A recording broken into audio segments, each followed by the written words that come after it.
What's your favorite kind of cookie to make? I'm a big fan of gingerbread. I love turning out the exact same shape over and over and over and over. You don't even have to be an artist to make gingerbread cookies come out just right. But the best works of art don't come from a mold. They're unique, original, one of a kind. And the greatest work of all time is you. God made you to reflect a little bit of who He is to the world around you. But He made you to reflect Him in a way that's entirely different from your brother, your mom, your neighbor, or even that popular kid at school. God made only one you, and He made you on purpose. No one else in the entire world can fill that perfect spot He crafted, just for you. And when you discover who God made you to be, you can make a greater difference in this world than you could ever imagine. That's why individuality is an amazing way to worship God with your life. Because worship is about more than just singing loud. It's all about living loud.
Hey everybody, I'm Graham, and I've got to say I'm super excited about today because we are talking about one of my favorite things. Candy! Have you ever been to one of those candy stores that lets you put all of your favorite candies into one little bag?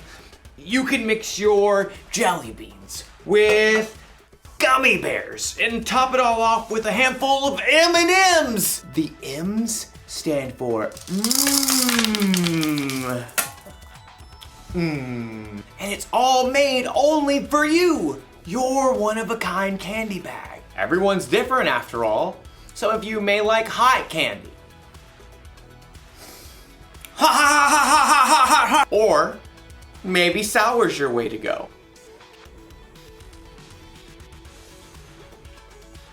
I need some water, please. Or maybe you don't like candy at all. Now that's a good radish. We're all different, and that's not a bad thing. That's what individuality is all about. Individuality is discovering who you were meant to be so you can make a difference. We're all created to be individuals. That's why we all like different kinds of candy. Hey, what if we were created out of candy? Like, what if my head could be made out of jelly beans? And maybe some peppermints for eyes. Yeah.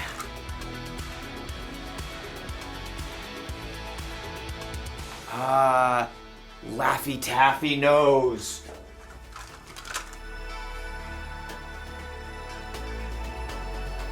Twizzler mouth. Twizzler? Twizzler?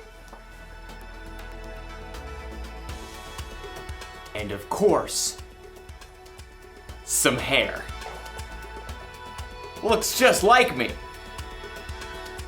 Okay, maybe we weren't created out of candy, but we were created. And in today's story, we'll learn about our amazing creator. Sounds fun, right? What? I was hungry. See you soon. The Bible. It's 66 books of history, stories, letters, and poetry that fit together to form God's one big story. The epic adventure of how He created us and loves us so much that He made a way to rescue us. As we travel through the Bible, from Genesis to Revelation, we discover people who met God and found their lives changed forever. Now, for an amazing story, inspired by the book of Genesis, chapter 1, verses 26 through 28. In the beginning, God took nothing and made everything. From darkness, God called out light. God poured out waters and stretched the sky far overhead like an unpainted canvas.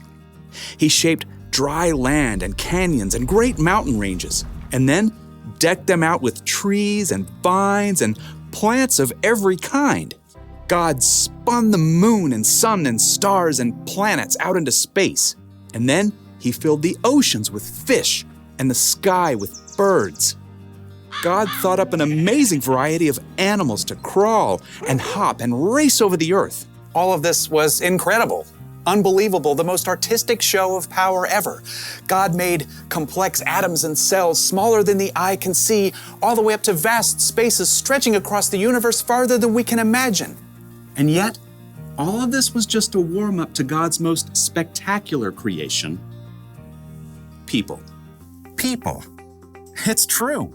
We're made of the same atoms and cells and elements as rocks and plants and animals.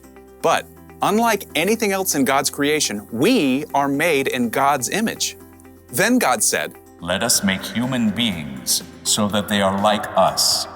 Let them rule over the fish in the seas and the birds in the sky. Let them rule over the livestock and all the wild animals. And let them rule over all the creatures that move along the ground." So God created human beings in His own likeness. He created them to be like Himself. He created them as male and female. You are made in God's image. Now, that does not mean God shares your eye color, or your freckles, or even your quirky smile. But it does mean that you were designed for God to shine through you. You were made to show the world God's love, God's grace and mercy, God's joy, God's peace, God's kindness, God's wisdom. You and every person you'll ever meet are of infinite value because you're made in the image of God. And here's what's even more amazing. God didn't design us to turn into a bunch of little robots who look and act the same when we follow Him. Instead, the more time you spend with God, asking Him to transform your thoughts and words and choices, the more you become uniquely you. As you follow Jesus and reflect God's light more clearly, you'll be able to do the things that God has designed for you and no one else. So, next time you look in the mirror, remember, you're looking at the image of God, and no one in this world can reflect Him just the way you do.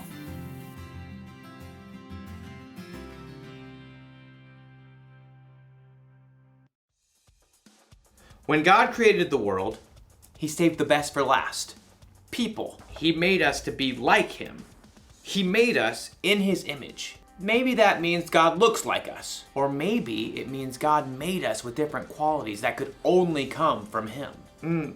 Maybe God made you creative, like He's creative. Ooh, or maybe you're really smart because a smart God made you that way. You could be patient, or kind, confident, or peaceful.